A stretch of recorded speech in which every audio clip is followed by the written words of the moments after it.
Hey, even the king of the monsters has a bad day once in a while. Welcome to Watch Mojo, and today we're counting down our picks for the top 10 worst things that happened to Godzilla. For this list, we're ranking the moments from the Godzilla franchise where the big guy caught the short end of the stick.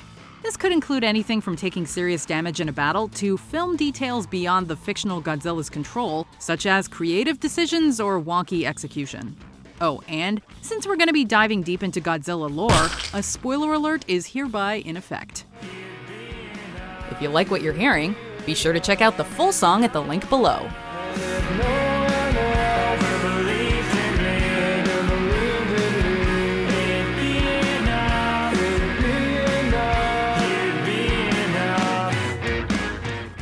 Number 10. Blasted by the Oxygen Destroyer.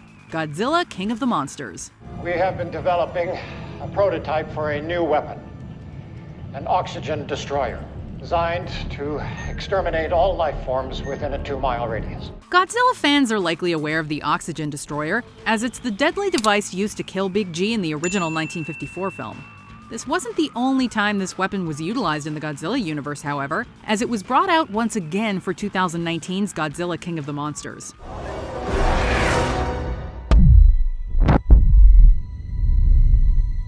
Here, the military uses the Oxygen Destroyer to try and neutralize both Godzilla and King Ghidorah, more on him later, and the blast almost knocks G out for the count. It's only through a typically grand cinematic sacrifice from Dr. Serizawa that Godzilla is brought back from the brink of death to rain vengeance over Boston's Fenway Park. So Serizawa.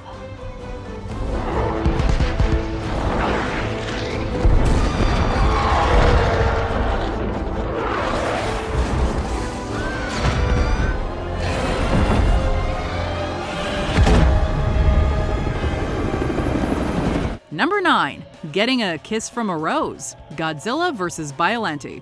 ビオランテが泣いてる。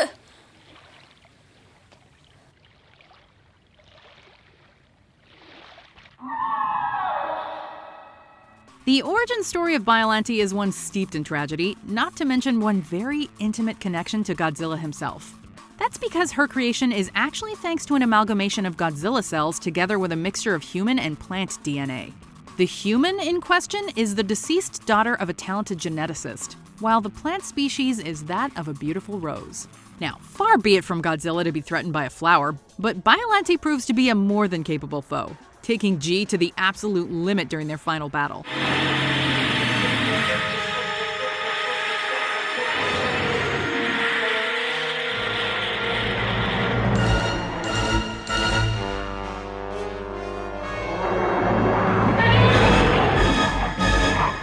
So, is this near loss embarrassing for Godzilla?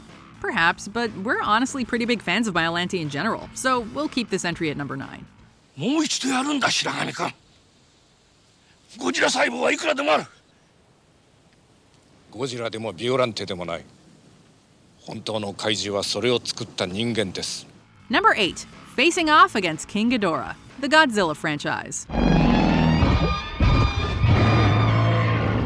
He's big, he's bad, he's got 3 pissed-off heads.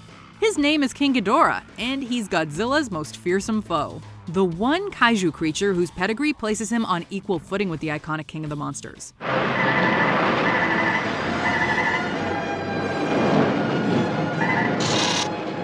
King Ghidorah, or Ghidorah depending on the movie you're watching, has appeared numerous times within the Godzilla franchise, almost always as an adversary.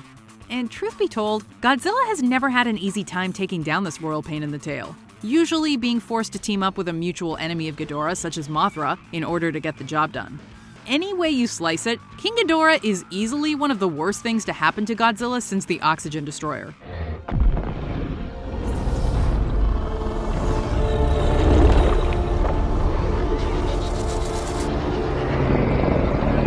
Number 7. Getting through a psychedelic freakout. Godzilla vs. Ghidorah.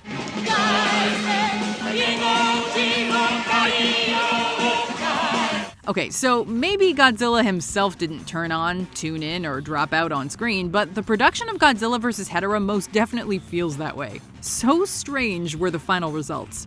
Fans are sharply divided over this film, with some praising the funky fuzz rock and psychedelic visuals on display, while others feel that it was too immature and youth-focused. The American version of the film, titled Godzilla vs. the Smog Monster, even featured a groovy freak-out tune titled Save the Earth, driving home the film's environmental message while simultaneously marking it as a film Godzilla himself might leave off his resume should he ever apply for a job in the private sector.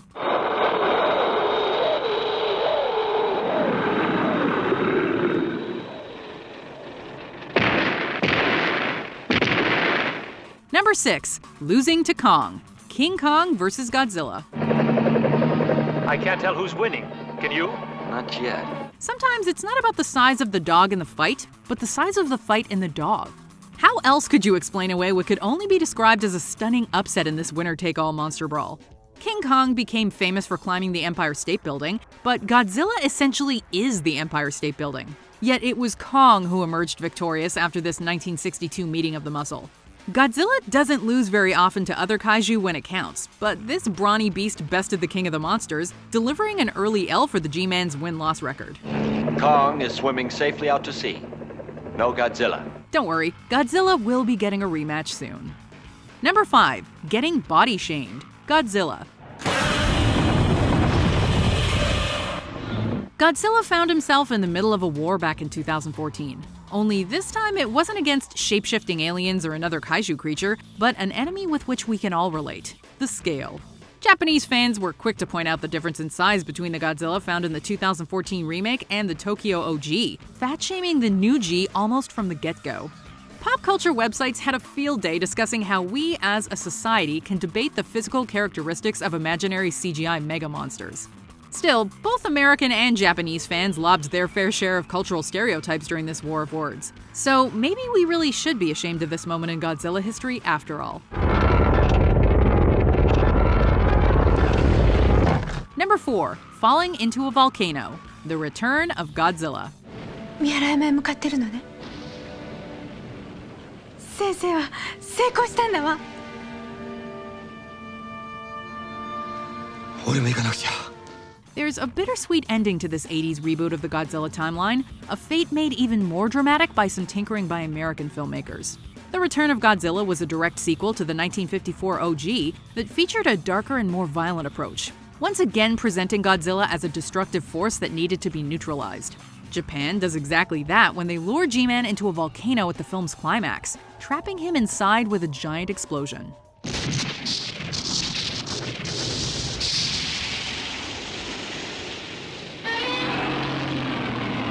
Still, the scene is presented with a somber tone and tragic music, even though G is most certainly the film's antagonist. The American edit, titled Godzilla 1985, even added in a second, more horrifying scream by Godzilla. In order to drive home the seriousness of this scene.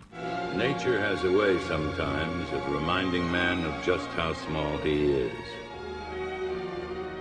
She occasionally throws up the terrible offsprings of our pride and carelessness to remind us of how puny we really are in the face of a tornado, an earthquake, or a Godzilla. Number 3. Bleeding. A lot. Godzilla vs. Gigan.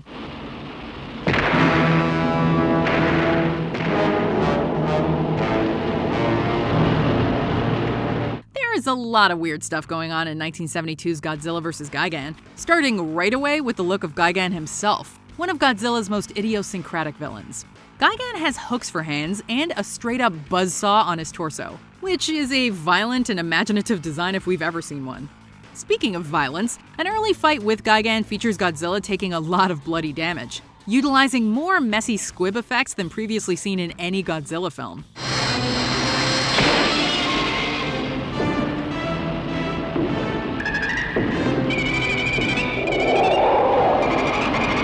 Finally, how can we put this? Godzilla talks. Yeah, in the English dub of the film, a scene where Godzilla communicates with Anguirus via comic book text bubbles is replaced by a straight-up conversation. It has to be heard to be believed. Hey, Carmilla! What do you want? Something funny going on. You better check. Number 2, getting killed off. Godzilla vs. Ghidorah.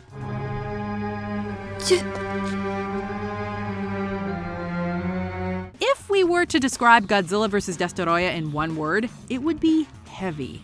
A lot of weight was placed into the marketing for this film, as Toho hammered home the fact that we would see the death of Godzilla on screen.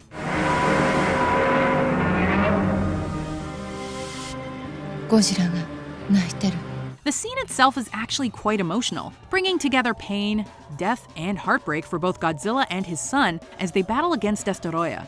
The film connects to many other themes from the Godzilla universe, including the oxygen destroyer and G's own roots as a metaphor for nuclear war. ご自分の発明が兵器として使われれば原爆以上のものになるとおっしゃってました。そのために自らの命と引き換えにその発明を封印なさったんです。The sight of Godzilla in full meltdown mode is honestly tear-jerking, as is the resurrection of his son as the new, fully powered iteration of his famous father.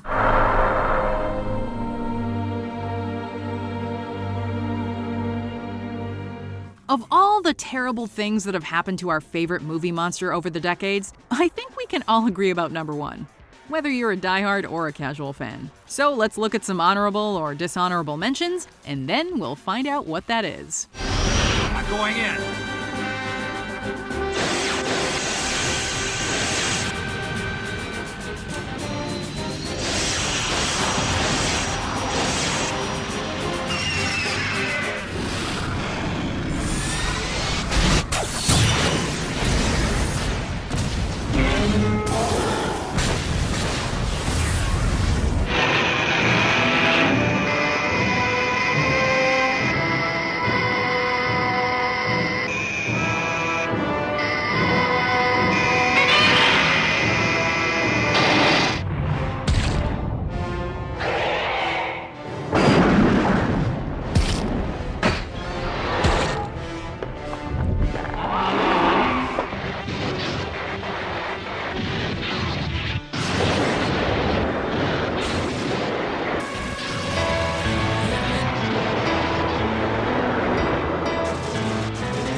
Before we continue, be sure to subscribe to our channel and ring the bell to get notified about our latest videos. You have the option to be notified for occasional videos or all of them. If you're on your phone, make sure you go into your settings and switch on notifications. Number 1, remade in '98, Godzilla. He looks angry. Okay, so what could possibly be worse than actually being killed off in your own franchise? Well, we have 2 words for you. Godzilla '98. Yes, the American remake/reboot of Godzilla is often referred to by fans with the acronym GINO, standing for Godzilla in name only. And it really hasn't aged well at all. Wait a minute, wait. Then how can it be pregnant? The film feels like more of a Jurassic Park riff than anything else, although the Japanese films do recognize the lead creature, and have given it another name, Zilla. Zilla has been referenced in a couple of Godzilla movies since Godzilla '98, most infamously in Godzilla Final Wars when he was unceremoniously blasted by the real Godzilla into the Sydney Opera House.